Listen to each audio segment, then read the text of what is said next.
안녕하십니까. 매일 경건훈련 새벽 기도회에 유튜브 생중계를 통해 함께 하시는 여러분 모두를 환영합니다. 지난 밤도 평안하셨습니까? 저는 뉴욕 퀸즈 교회를 섬기는 문인정 목사라고 합니다. 오늘 2022년 2월 6일부터 한 주 동안 방송을 통하여 여러분을 찾아뵐 수 있는 특권을 주셔서 감사합니다. 저는 지난 시간 한국에서 10여 년, 미국에서 13여 년 동안 목회를 해오면서 하나님께서 구원하시기로 작정하신 성도님들을 섬기고 주께서 피로 세우신 교회를 위해 사역하면서 셀 수 없는 수많은 축복을 받았습니다. 하지만 되돌아보면 지난 모든 시간들이 꽃길만은 아니었습니다. 수시로 여러 위기들을 직면했었고 그때마다 내가 그 위기와 도전들을 극복해낼 수 있을까 하며 힘겨워했던 순간들도 있었습니다. 그런데 그때마다 제가 그 위기를 극복할 수 있도록 제 옆에 든든한 버팀목이 되어준 분이 계십니다. 하나님께서는 저의 연약함을 아시고 제가 그런 분을 만날 수 있도록 축복하셨던 겁니다. 그렇다면 여러분은 어떠신가요? 여러분은 사시면서 위기를 마주했던 적이 있으십니까? 그러시다면 그런 위기의 순간에 여러분이 그 어려움을 극복할 수 있도록 해준 것은 무엇입니까? 이번 2022년 일기 교과의 총 제목은 이 모든 날 마지막에 히브리서의 기별이라고 하는 제목이고 이번 7과의 제목은 예수, 영혼의 닷입니다. 연구 범위는 히브리서 5장으로 6장이고요. 마태복음 16장, 로마서 6장을 연구할 것이고 기억절 말씀으로는 히브리서 6장 19절로 20절 말씀인데요. 먼저 기억절의 말씀을 제가 읽겠습니다. 우리가 이 소망을 가지고 있는 것은 영혼의 닷 같아서 튼튼하고 견고하여 휘장 안에 들어가나니 그리로 앞서가신 예수께서 멜기세덱의 반차를 따라 영원히 대제사장이 되어 우리를 위하여 들어가셨느니라. 이번 교과는 처음부터 끝까지 예수님에 관한 내용입니다. 특별히 히브리서는 예수님께서 우리의 구원 되시고 그 일을 위하여 대제사장 되심에 관하여 말하고 있는 책입니다. 그러면서 우리가 인생에서 마주하는 모든 종류의 위기들을 극복할 수 있도록 우리의 버팀목이 되어주시는 분, 바로 예수 그리스도에 대하여 소개하고 있습니다. 특별히 이번 7과는 그 중에서도 우리의 대제사장 되시는 그리스도를 떠나는 것에 관한 위험에 관한 엄격한 경고를 우리에게 주고 있습니다. 생명이 있는 모든 것들은 때가 차면 열매를 맺게 되어 있습니다. 이는 나름 하나님께서 창조하신 섭리인데 우리 인생에 있어서 일종의 성적표라고 할 수 있겠습니다.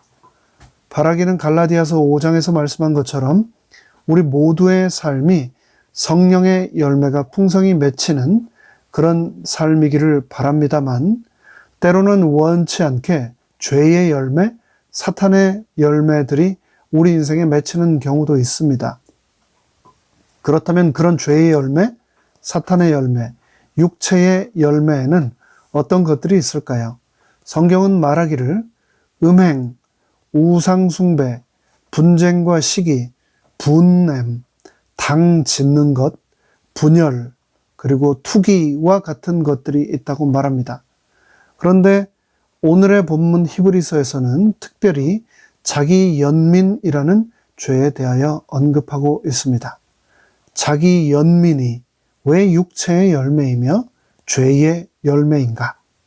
그것은 우리가 직시 해야 할 현실에 대하여 눈 멀게 만들고 그로 인해서 영적 감각을 둔하게 만들며 복음에 대한 이해와 경험 그리고 성장을 멈추게 만들기 때문입니다.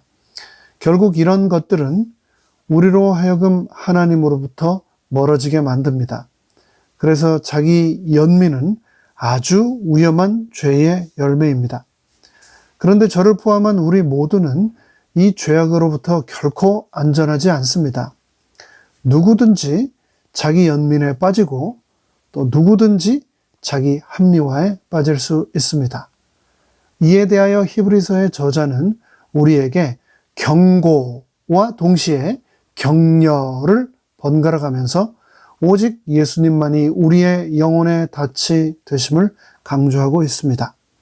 이번 한 주 동안의 교과를 통해서 재림이 인류 역사 그 어느 때보다도 더 가까워진 지금 죄악 세상에서 마주하는 수없이 많은 유혹 가운데서 오직 예수님만이 우리의 유일한 영혼의 닻이 되심을 우리 모두 다시 한번 마음속으로 확신할 수 있게 되기를 바랍니다. 일요일 소지의 제목은 하나님의 선한 말씀을 맛봄입니다. 2022년 새해도 벌써 두 번째 달을 맞이하고 있는데요. 여러분은 올 새해 세우신 결심들을 잘 지켜나가고 계십니까? 저에게는 제가 생각하기에 그리 좋지 않다고 생각하는 한 가지 습관이 있는데요. 그 습관을 올해 나름 한번 고쳐보고자 노력하기로 저는 결심을 했습니다. 그것은 바로 음식을 먹을 때, 특별히 식당에서 음식을 먹을 때 음식의 종류를 굳이 깊이 고민하지 않고 쉽게 결정하는 겁니다. 익숙하고 편한 메뉴만 먹고 새로운 메뉴는 도전하지 않는 버릇을 고치는 겁니다. 그러다 보니 냉면집에서도 비빔밥, 순두부집에서도 비빔밥, 청국장집에서도 비빔밥만 맨날 시켜 먹는 제 모습에 제가 어느 날 실증을 느끼게 되었고 이래서는 안 되겠다라는 생각을 하게 되었습니다. 저는 입맛이 까다롭기는커녕 너무나 묻어내서 아무 음식이나 잘 먹고 그래서 먹는 음식에 대하여 또 맛에 대하여 그리 음미하지 못하는 편입니다. 근데 음식을 먹는 순간은 사실 인생에서 가장 행복한 순간 중에 하나이며 그 순간을 즐기지 못하고 그냥 말 그대로 때운다는 것은 가장 큰 기쁨 중에 하나를 놓치는 것 아닌가라는 생각을 제 나름대로 하게 된 거죠. 그래서 올해 저는 음식을 주문할 때, 메뉴를 고를 때, 그리고 식사를 할 때 맛에 대하여 진지하게 생각하고 새로운 메뉴들을 도전하고 몸에 좋고 또 건강에 좋은 그런 메뉴들을 통하여 더욱 감사하는 삶을 살려고 노력하고 있습니다. 그런데 이 결심은 육의 양식에만 적용되는 것이 아니라고 생각합니다. 생명의 양식인 하나님의 말씀도 마찬가지가 아닐까요? 하나님의 말씀을 접할 때 그 맛에 대하여 진지하게 생각하고 그분께서 주신 모든 메뉴들을 도전하고 읽을 때마다 더욱 감사하며 먹는다면 우리 삶은 더욱 풍성해지고 기쁨으로 가득 차게 되리라 확신합니다. 히브리서 6장 4절로 5절에서는 말씀하기를 우리는 하나님의 말씀을 맛봄으로 빛, 비침을 얻고 하늘의 은사를 맛보고 성령에 참여하게 되고 내세의 능력을 경험하게 된다라고 하셨습니다. 맛집이 휴대폰 안에 있는 옐프에만 있는 것이 아니라 내 손 안에 쥐어진 하나님의 말씀, 성경 속에 있다는 겁니다.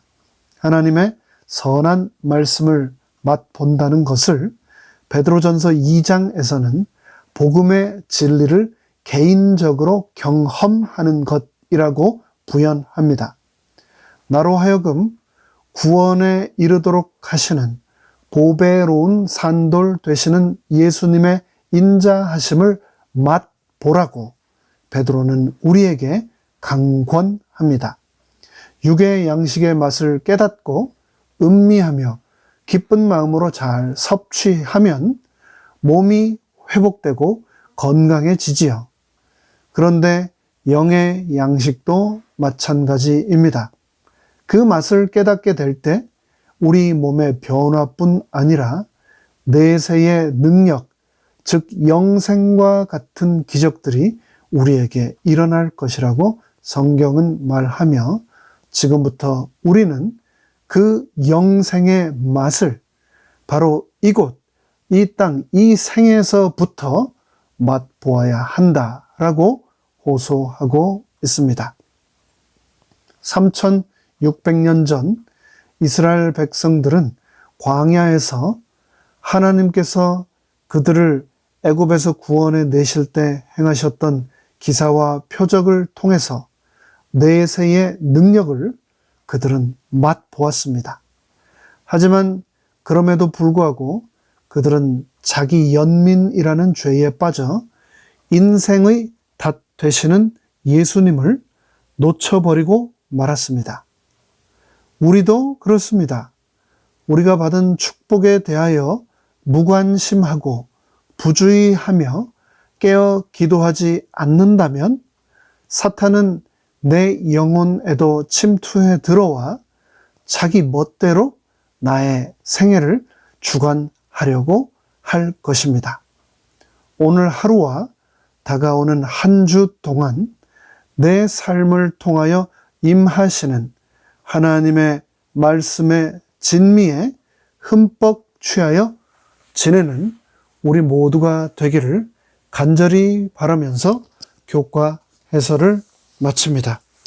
교과 해설을 마치며 다 함께 머리 숙여 잠시 기도드리겠습니다.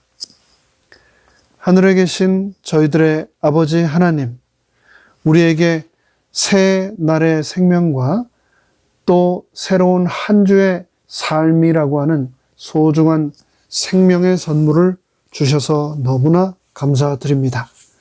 우리에게 주신 이 시간을 통하여 하나님의 선한 생명의 말씀을 맛보며 감사하며 살아가는 우리가 되도록 축복하여 주시옵소서. 그 말씀을 통하여 생명이신 예수님을 발견하게 하시고 그 예수님과 동행하는 삶을 살게 하여 주시옵소서. 예수만이 내 인생 천국을 향한 항해에서 유일한 영혼의 닻이 되실 수 있음을 기억하게 하여 주시옵소서. 나의 멜기세덱 되시는 예수 그리스도께서 나의 죄를 위하여 십자가에서 보혈을 흘리셨으며 그 보혈의 능력으로 우리는 저 영원한 생명에 들어갈 수 있다라고 하신 복음의 참 의미를 우리가 맛보고 또 나누고 삶 가운데 실현하면서 살아가도록 축복하여 주시옵소서. 끊임없이 우리의 삶 속에 경고와 격려를 주시는 성령 하나님의 음성을 우리가 잊지 않고 열심히 청종하도록 은혜 베풀어 주시옵소서. 모든 말씀 예수 그리스도의 이름으로 간절히 기도드리옵나이다. 아멘.